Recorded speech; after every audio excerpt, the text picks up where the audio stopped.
ජේසුපීටයි සුබ උදෑසනක් වේවා ඔබ හැම කෙනෙකුටම අද උදෑසනත් යේසුස් වහන්සේගේ නාමයෙන් ඔබ හැම කෙනෙකුටම ආශිර්වාද කරනවා. මන්ද දෙවියන් වහන්සේගේ වචනය කියනවා ඔබ කාට හරි ආශිර්වාද කරනවද කාට හෝ යමක් නිදහස් කරනවද දෙවියන් වහන්සේ ස්වර්ගයේ සිට එදින් නිදහස් කරනවා කියලා මගේ ආදරණීය සහෝදරයා සහෝදරිය මම විශ්වාස කරනවා. මම උන්වහන්සේ තුල සිටින මිනිසෙක්. මම ආශිර්වාදය කරන විට දෙවියන් වහන්සේගේ ආශිර්වාදය ඔබ සමග ඇති බව මම තදින් විශ්වාස කරනවා. හොඳයි අද උදෑසනත් ඔබට උන්වහන්සේගේ වචනයේ කොටසක් ඔබත් එක්ක කතා කරන්න ඔබට කියා දෙන්න ඔබට දෙවියන් වහන්සේ උදෑසන මතක් කරන්නේ මොකක්ද කියලා ඔබට තේරුම් ගන්න අවශ්‍යයි. අද උදෑසන සුදු මතෙව් 23 වෙනි පරිච්ඡේදයේ 27 වෙනි පදයේ සිට පද දෙකක් ඔබත් එක්ක මම බෙදා ගන්න යනවා. මතෙව් 23:27 මෙතන කියනවා ලියන්නනි පරිසිවරුනි වංචාකාරෝ නුඹලාට දුක් වේ. ලියන්නනි පරිසිවරුනි වංචාකාරෝ නුඹලාට දුක් වේ. මක් නිසාද? නුඹලා සුදු කළ සොහොන් ගෙවල් වලට සමානය. ඒවා පිටින් ලක්ෂණ පෙනෙන නමුත් ඇතුලේ මිනි ඇට වලින්ද සියලු අපවිත්‍ර කමින්ද පිරී තිබේ. මගේ ආදරණීය සහෝදරයා සහෝදරිය.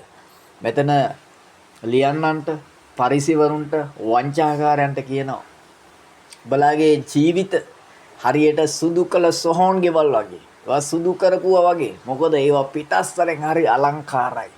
නමුත් ඒකේ ඇතුළාන්තයේ මිනි ඇට කොටු වලින් මිනි කෑලි වලින් සියලු අපවිත්‍ර කමින් පිරලා තිබෙනවා.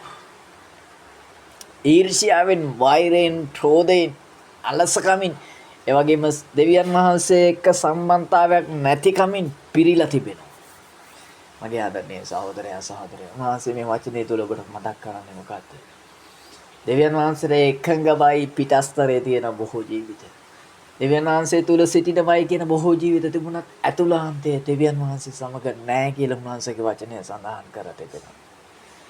ඔවුන් වංචාකාරයන් මෙන් දෙවියන් වහන්සේ ඉදිරියේ සිටිනවා කියලා. මේ වචනේ තුල ඔබ මෙනෙහි කරන්න. ඔබ මෙනෙහි කරන්න මේ කාරණා ඔබට කොහොමද බලපාන්නේ කියන එක. මෙතන කියන මොකද්ද?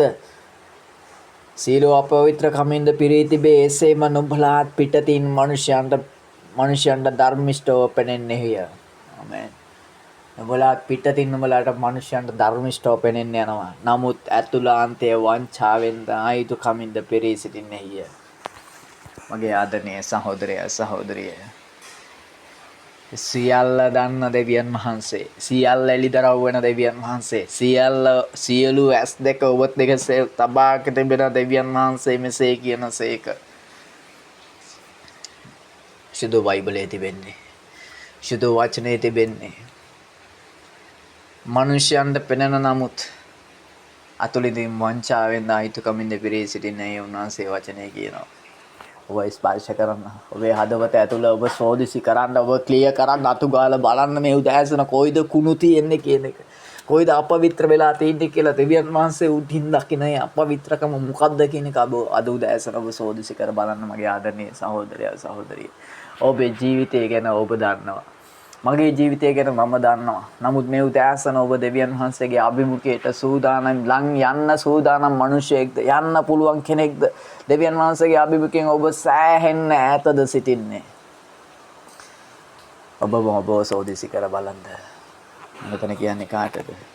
ලියන්නන්ට පරිසර වංචා කරන උඹලා දුකේ මක්නිසත් උඹලා සුදු කොළ සොහොන් පොල් ගෙවල් වගේ. මගේ ආදරණීය සහෝදරයා සහෝදරිය. මේ උදෑසන මේ වචනේත් ඔබ කල්පනා කරන්න සමහර ජීවිතේ වැනි ආකාරයෙන් ඔබේ ජීවිතෙත් සුදු කරපු සොහොන් ගයක් හා සමානයි. ඒක පිටස්තරෙන් වූ ගීතිකා කියනවා. ගීති පිටස්තරෙන් යාඥා කරනවා. නමුත් ඇතුළාන්තයේ දෙවියන් වහන්සේත් ඔබත් අතර තියෙන සම්බන්ධතාවය කොයිද? ඒක වංචාවක්ද? ඒක වංචාවෙන් පිරිච්ච තැනක්ද? උන්වහන්සේගේ වචනේ ඔබ සෝදිසි කරන්න. ස්වාමිනී මම ඔබ වහන්සේගෙන් නැත්තේ කොතනද? මගේ ආඥා ජීවිතයේ ඒ ආඥාව මගේ වහන්සේගේ වචන වලට දෙන ආඥාව ඉෂ්ට කරන්න බැරි තමයි මං හිර වෙලා ඉන්නත. මගේ ඊර්ෂ්‍යාකමින් වෛරයෙන් ක්‍රෝධයෙන් අපරාධයෙන් පිරලා තිබෙනවද? මේ උදෑසන ඔබ බොතෝ සෝදිසි කර ගන්නට මන්ද විශේෂයෙන් දෙවියන් වහන්සේ ඔබට මතක් කරනවා පුතේ දුවේ බැහැරිලා මං ගාවට එන්න ඕන. බැහැරිලා මං ගාවට එන්න ඕන. උන්වහන්සේ කියනවා නෑ මට ඕනේ එකක් නෙවෙයි මට ඕනේ 10ක් නෙවෙයි මට 100ට 100ක් උඹ ඕන. මට 100ට 100ක් උඹ ඕන. මොකද මම උඹ වෙනේ නිකන් නෙමෙයි මිලේ උනේ මං 100%ක් මිලේ වුණා. ඒ නිසා මට 100%ක් උඹ ආපස්සට ඕනා. උන්වහන්සේ අද උදෑසන ඔබ 100%ක් ඔබ ආපස්සට උන්වහන්සේ ඉල්ලනවා. ඔබේ ජීවිතය උන්වහන්සේ තුල තබා ගන්නේ කොහොමද? ඔබ ඇදහිල්ලෙන් උන්වහන්සේ විශ්වාස කරනවා. ඇදහිල්ලකෝ ඔබ කියනවා ස්වාමිනේ මම වහන්සේත් එක්ක ඉන්නවා වහන්සේගේ දේවල් බලාපොරොත්තුෙන් ඉන්නවා කියලා. මේ ඇදහිල්ලෙන් ඔබ උන්වහන්සේ විශ්වාස කරන කෙනෙක්ද? මගේ ආදරණීය සහෝදරයා සහෝදරිය ඔබ මෙනෙහි කරන්න. අද උදෑසන ඔබ සමග දෙවියන් වහන්සේගේ වාසය කොහොමද? ඔබ නැත්තම් ඔබ ප්‍රීතිමත් කරගන්න උන්වහන්සේ මා එක්ක ඇතයි කියලා සිතන නමුත් උන්වහන්සේගේ ඡායාවක්වත් ඔබ සමීපේ නැතුවද තිබෙන්නේ? ඔබ ලෝකේ විනාශයේ දුක් විඳින්මින් සිටිනවාද? ඔබ මෙනෙහි කරන ඇත්තරම දෙවියන් වහන්සේගේ හස්තය ඔබ කරේ නැතුව ඔබ එසේ ඇතයි කියා සිතමින් ජීවත් වෙනවද? උන්වහන්සේගේ හස්තය ඔබ කරේ තබන්න බැරි තැනකද ඔබ ජීවත් වෙන්නේ? මගේ ආදරණීය සහෝදරයා සහෝදරිය මේ උදෑසන ඔබ උන්වහන්සේට කතා කරලා කියන්න ස්වාමිනේ ඔබ මට වුණා. මගේ වුණ හැම අඩුපාඩුවක්ම ඒ හැම දුර්වලකමක්ම ස්වාමිනේ මං හදා ගන්න යනවා දේව තාත්තේ. මට උපකාර කරන්න ස්වාමිනේ මට උපකාර කරන්න. ඔබ වහන්සේ මා සමග සිටියේ මැනව. යේසුස් වහන්සේගේ නාමයෙන්.